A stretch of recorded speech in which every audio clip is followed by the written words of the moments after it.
de Koel, de club.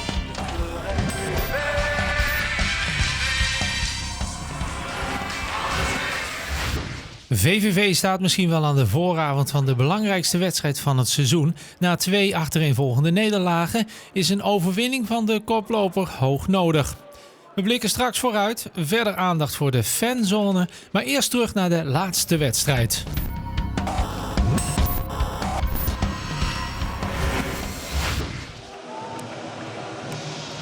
Een mooi affiche was het. VVV NAC, de koploper tegen de ploeg die het in de huidige periode het beste doet. In een goed gevulde Koel.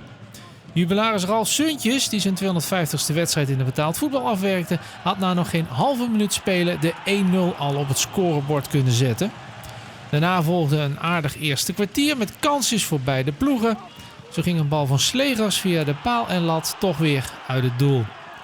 De gasten uit Breda kwamen in de 20ste minuut op voorsprong door Dessers.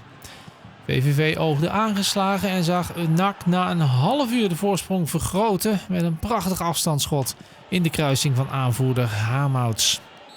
In de tweede helft probeerde VVV de druk op te voeren, maar in de afronding waren de Venlonaren opnieuw niet gelukkig. NAC toonde zich wel effectief en liep uit naar 0-3 via een fraaie treffer van Korte, waarmee hij het duel 20 minuten voor tijd in het voordeel van de Bredanaren besliste. In de eindfase kreeg VVV ook nog een penalty tegen na een overtreding van Gerald Promes en werd de eindstand door Dessers bepaald op 0-4. NAC werd vooraf al bestempeld als een pittige tegenstander, maar zo'n grote nederlaag in eigen huis mag een koploper toch niet gebeuren. Nee, nou, zeker qua uitslag niet. 0-4 is natuurlijk te groot. En wij waren van tevoren wel beducht van de kwaliteiten van NAC. Die hebben gewoon een hele goede ploeg met goede individuele kwaliteiten. Nou, dat is ook gebleken. En ja, goed, als je de wedstrijd analyseert, dan denk ik dat NAC de betere voetballende ploeg was. Maar dat je qua kansenverhouding had, was het misschien wel 5-5. En hebben misschien wij wel de grootste, beste kansen gehad. Ook om de score te openen. Nou, dat zit dan niet mee. Waarin het heel vaak dit seizoen wel mee heeft gezeten. Nou, dan kun je tegen een behoorlijke tik aanlopen. Je komt natuurlijk al snel op die 2-0 achterstand. Denk je niet van, ja, ik moet maatregelen treffen dan? Ja, maar dan moet je ook de middelen hebben om maatregelen te treffen. En die hadden we ook niet. Dus we misten wat mensen. We misten Roel Jansen die we eigenlijk niet konden brengen. Waarin je bij spreken nog iets had kunnen doen door Sandrino wat dieper weg te zetten. We misten Opoku. Nou, goed, dat betekent dat je daarin heel beperkt was met je mogelijkheden. Dus we hebben dat met de 11 jongens gedaan die speelden. En met de 2-0 achterstand bij rust hadden wij wel zoiets van, nou ja, dat kunnen we nog omdraaien. Dat hebben we ook geprobeerd, daar hebben we ook de kansen voor toe gehad. Maar ik moet ook wel zeggen dat de overtuiging daarin miste bij een aantal, met name in de eindfase. Ja, bij 3-0 is die wedstrijd gespeeld en dan was het alleen maar zaak om niet tegen gele kaarten aan te lopen, tegen blessures aan te lopen. In ieder geval die groep zo compleet mogelijk te houden richting Almere. Ja.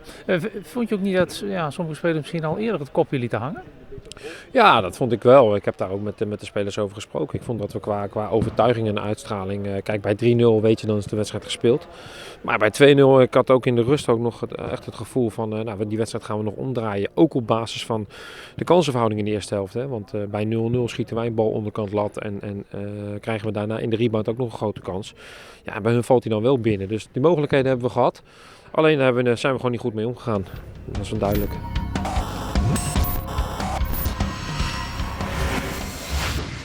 Morgen rond de wedstrijd van VVV tegen Almere City wordt er voor het eerst een fanzone ingericht op de parkeerplaats bij Stadion de Koel.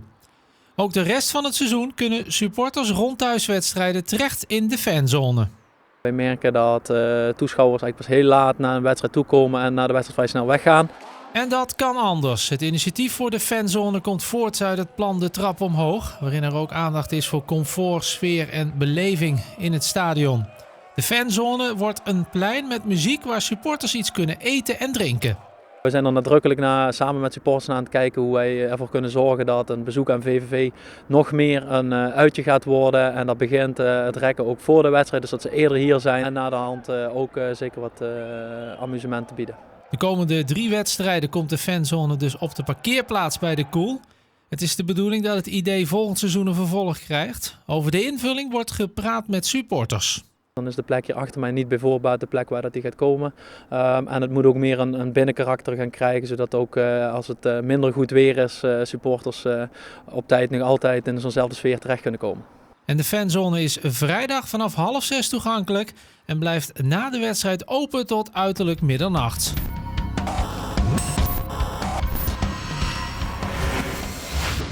VVV staat dus misschien wel aan de vooravond van de belangrijkste wedstrijd van het seizoen. Na 2 achtereenvolgende nederlagen is een overwinning hoog nodig. Toch is er geen paniek in de koel en worden beide nederlagen nog steeds gezien als een incident. Ik vond het wel 2 totaal verschillende wedstrijden. En zo zijn we er ook mee omgegaan. En we hebben veel doelpunten tegengekregen in 2 wedstrijden. Nou, dat is ons ook in die voorgaande 30 niet overkomen. Dus dan moeten we heel snel een streep onder zetten. En ik proef wel heel erg bij de spelers dat ze zo snel mogelijk weer een wedstrijd willen spelen om de nasmaak weg te spelen. Ja, we weten ook wat we kunnen. We hebben gewoon 30 wedstrijden, gewoon heel weinig tegendoelpunten gekregen, heel weinig weggegeven ook. En daarom was het gewoon zoals een wake-up call, denk ik. Iedereen was messcherp op de training deze week. Dus nu is het weer zaak. Gewoon om het achterin gewoon dicht te houden en de wedstrijd te winnen weer. Ja, je zegt, we hebben dit seizoen al laten zien dat we dit kunnen. Dit is een incident. Ja, als het 2 keer op rij gebeurt, is het waarschijnlijk geen incident meer. Het was dan misschien te makkelijk denken of in sommige situaties zat het ook dan echt niet mee. En we moeten nu weer gewoon het geluk ook gewoon een beetje afdwingen. Wat we dan die laatste 2 wedstrijden ook niet hadden. En als je dat kunt en het goed dicht houdt achterin, dan moet het zeker kunnen. Dat moet dan gebeuren tegen Almere City, wat zeker geen gemakkelijke opgave zal worden. Nee, dat is een goede ploeg die op maar 3 punten achterstand staan van de nummer 3.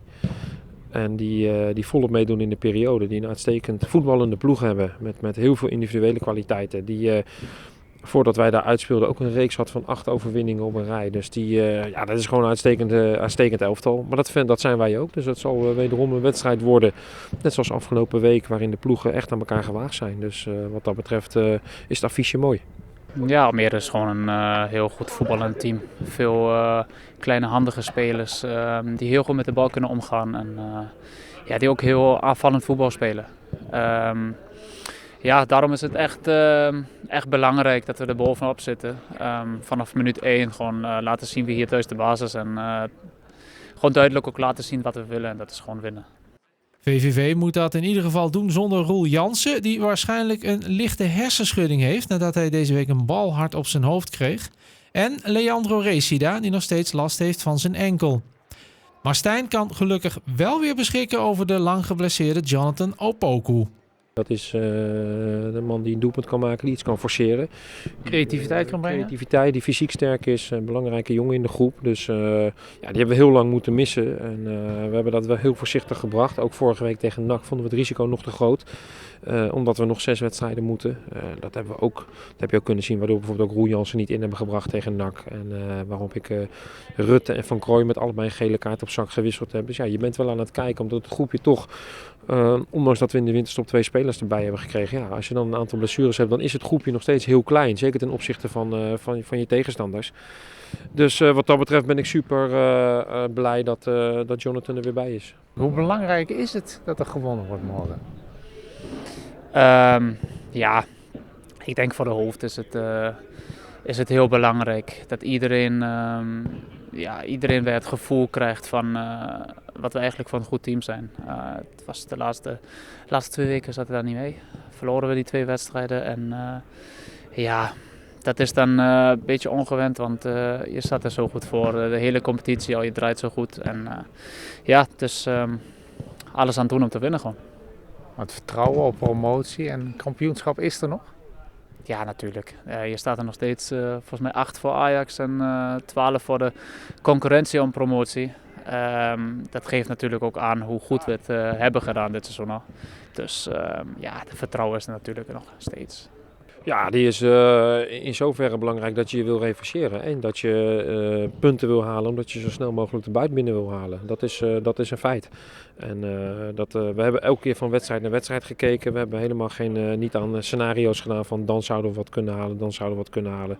Van wedstrijd naar wedstrijd. En dan is Almere weer de eerstvolgende op het rijtje. Er is nog geen paniek. Nou, bij mij in ieder geval niet, nee. De uitwedstrijd tegen Almere City werd met 0-2 gewonnen. Vorig seizoen werd het in de Koel 4-0. Het was de wedstrijd van Ralf Seuntjes. Na de openingstreffer van Torino Hunte zette de spits via een supersnelle hattrick in de eerste helft de eindscore al op het scorebord.